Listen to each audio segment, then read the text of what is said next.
Well, great. Good morning, everybody. It's really good to be here. I'm Hugo Nowell, Director at Urban Initiatives. And I'd like to just start to say it's really nice to be here in Plymouth. It was great to be woken up this morning by seagulls rather than just by traffic noise. And also to say that my family's from Devon. My mother's from the north of the county, and my father was actually brought up in Plymouth.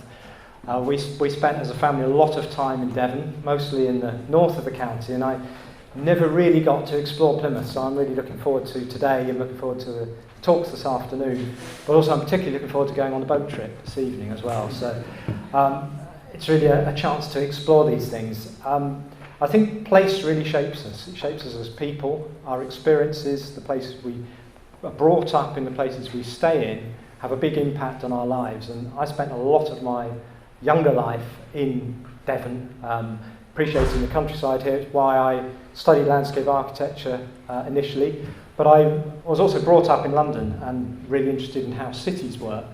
And I joined Urban Initiatives in 2003, shortly after publication of By Design. That was written by Urban Initiatives, written by Kelvin, Campbell and Rob Cowan.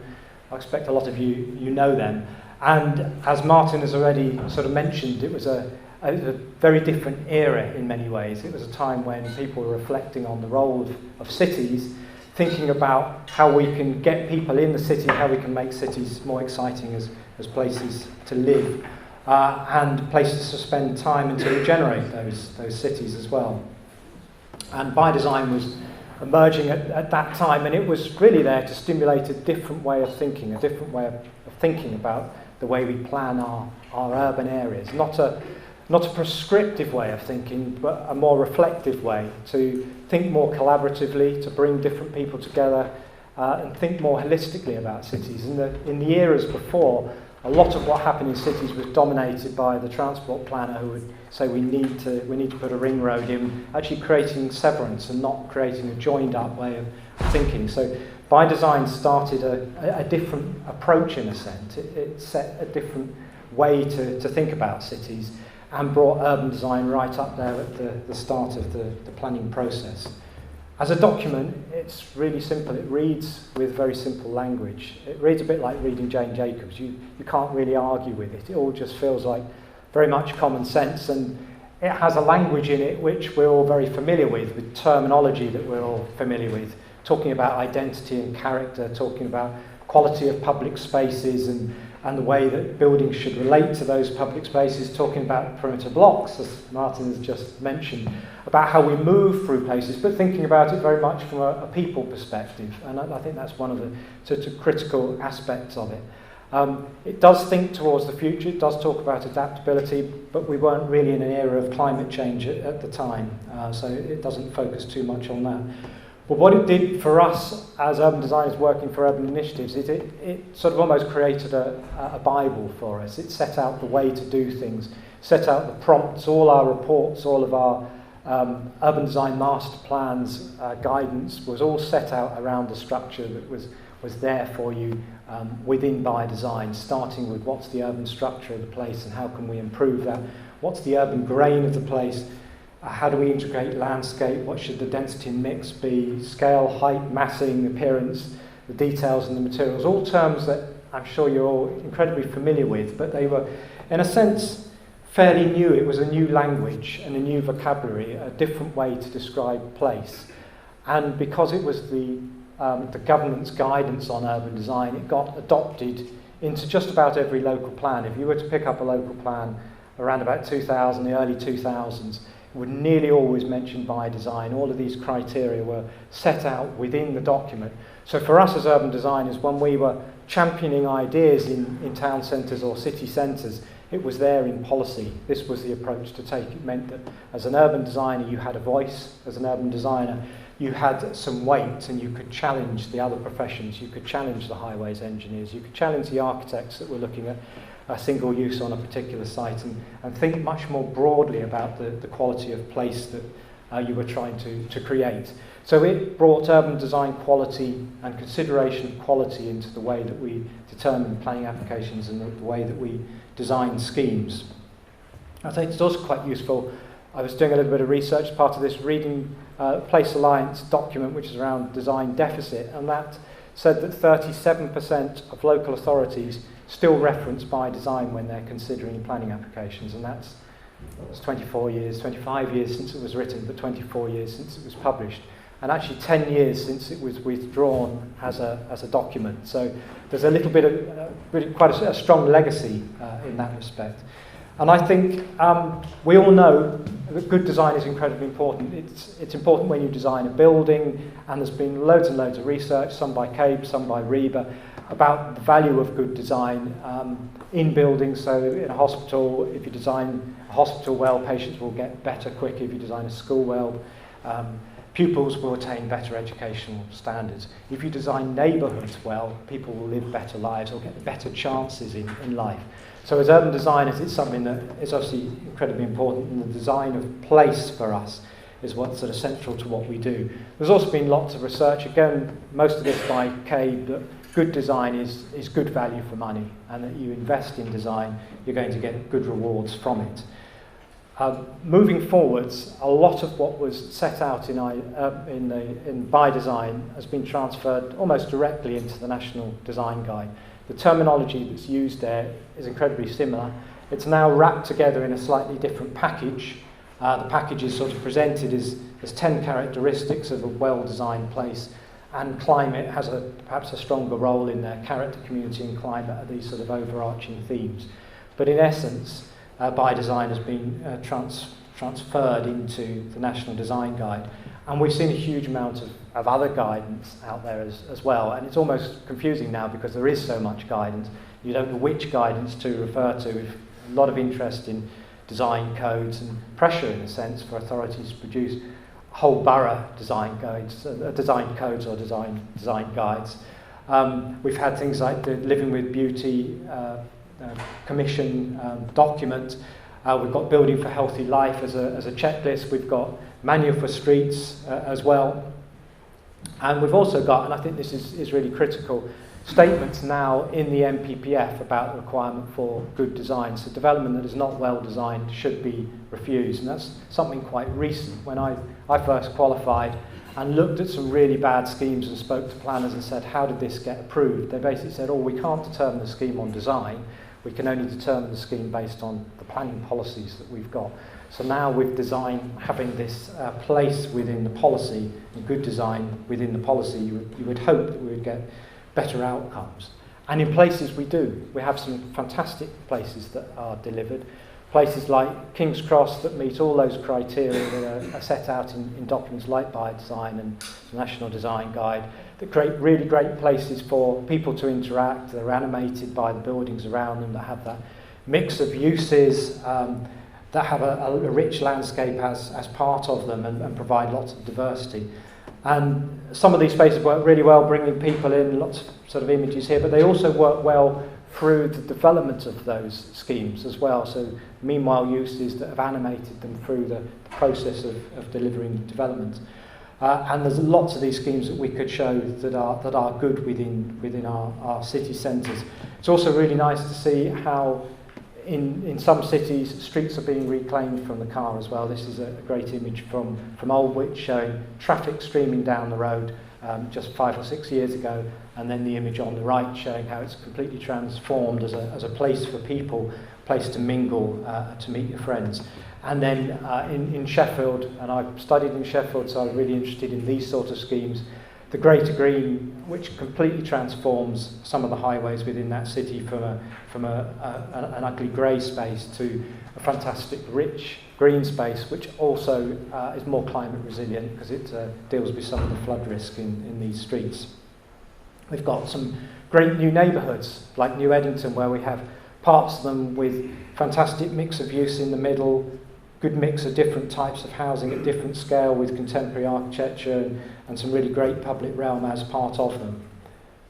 We have some smaller scale schemes that relate to context. Here in East Grinstead, quite a modest scheme, but here with the convent building in the back, a real response from the development to the character and the features within that convent in terms of the pitch of the roof, the materials of the buildings.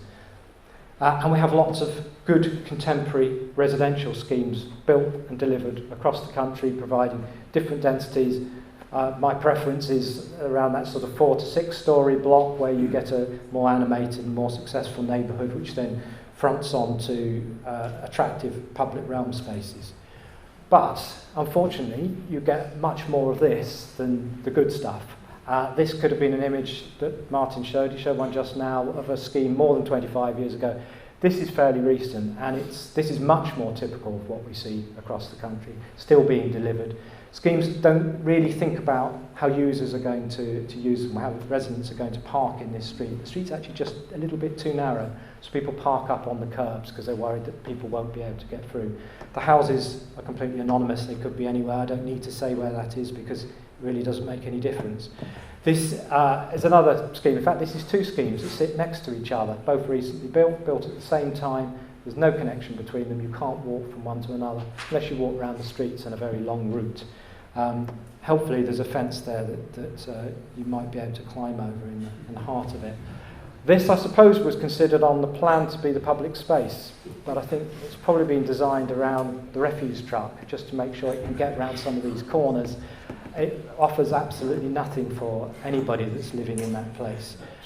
And this is how they manage the surface water. They don't bring it through the scheme, they don't make an attractive suds, they make a dangerous deep pool on the edge of the site that has to be fenced off, offers no amenity value and actually creates a really unattractive environment on the edge of this residential development. So there's a huge amount that is not working in lots of schemes.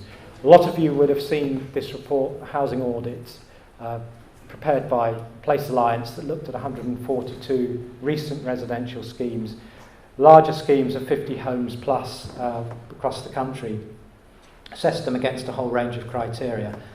And it found that only 8% of those schemes were good, and in fact 74% of those schemes were mediocre or poor. And you have to say, based against that criterion, the MPPF about schemes need to be of high quality, those 74% schemes shouldn't have been approved at the planning stage, but they've been built out, and people are going to be living in them, and that's the sort of critical thing, because that's going to shape the quality of their lives.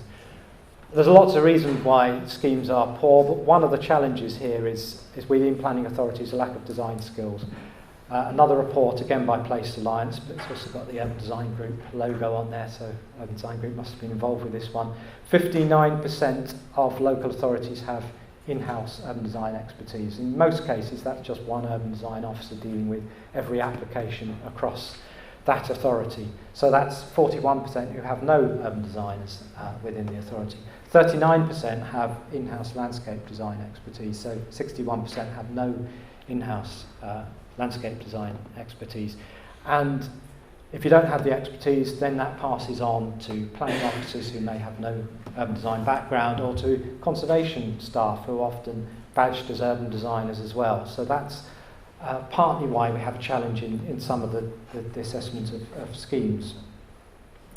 Very few authorities actually use design review processes. 22% of them use them really regularly, so that's more than once a quarter, but 38% use them occasionally or never. So it's there's a big problem there. And I asked the question, are we building communities?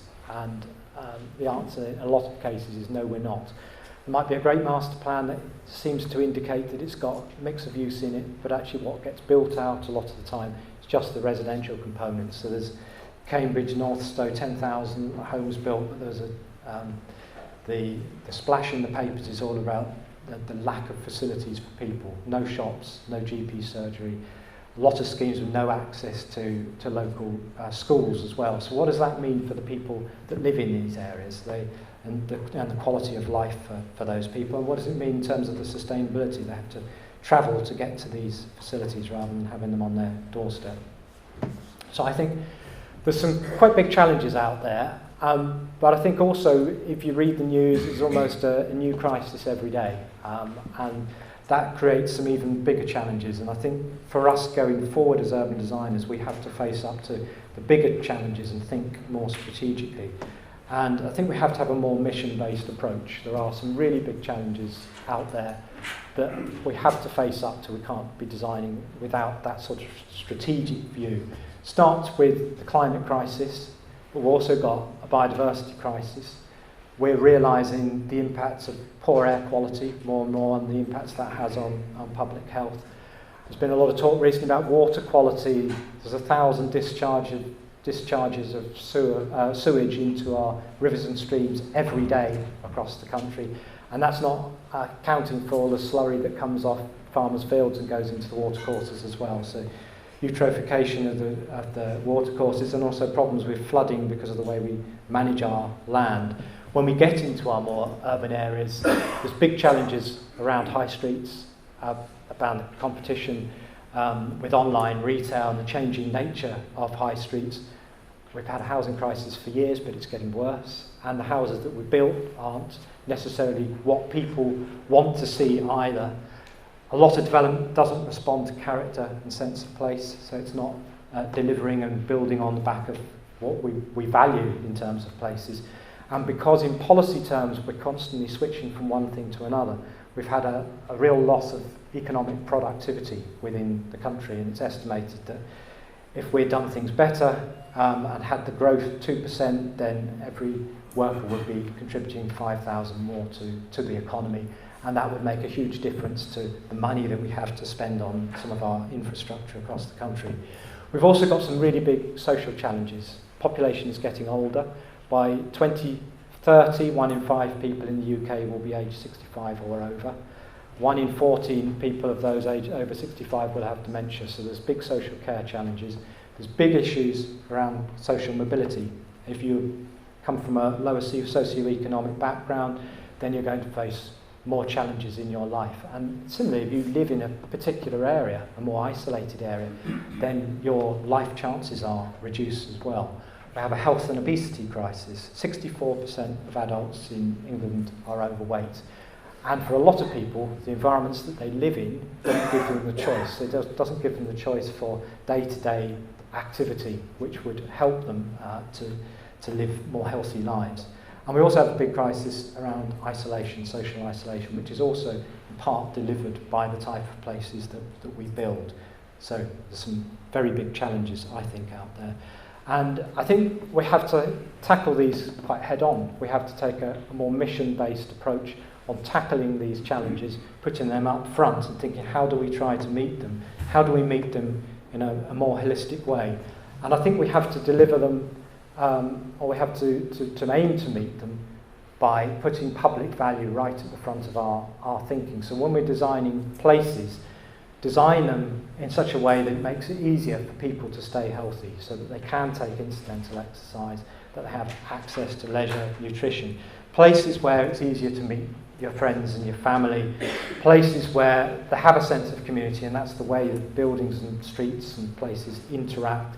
Places where you can feel calm, you have good access to nature and green spaces, where it's easy to get a good night's sleep because the streets are quieter, there's less road noise. Places that inspire with access to art, access to culture, access to leisure, and places where you can easily get to your source of work, so you're providing the infrastructure to allow people to get to work. And places that allow you to live independently. If you're an older person, you need to be able to cross the street, you need to have the crossings in place. Places need to be delivered in an accessible way. And at the same time, we need to make sure that we're managing our resources properly, we're managing our natural environment, we're delivering low carbon, and we're delivering more sustainably. It's not easy, but I think we, as urban designers, are the people who can help to deliver this. We're the people who take that more strategic approach, and I think that's what we need, a much more strategic approach to the way that we plan things, focused on delivering this public value, looking much more long-term, but we're having a clearer vision and direction that is aimed at meeting some of these missions. And I think we need stronger partnerships. I think we need a stronger role from the public sector to lead the debate, but working in partnership with the private sector to deliver some of that. So not being held as hostages in some senses to the private sector, who will only deliver what they want to deliver. So that means more public sector activity, but also working more closely with the third sector to make sure we get the community benefits and needs within those developments, and working with new technology, bringing that into our developments to future-proof them. And I think this brings a much more holistic approach across all disciplines. And again, I think this is where urban designers can take the lead. We've done this before. We did this as part of the rebuilding of our cities 25 years ago, and rethinking the way that public spaces work and the urban parts of our environment. But we need to think more strategically about the way we do things.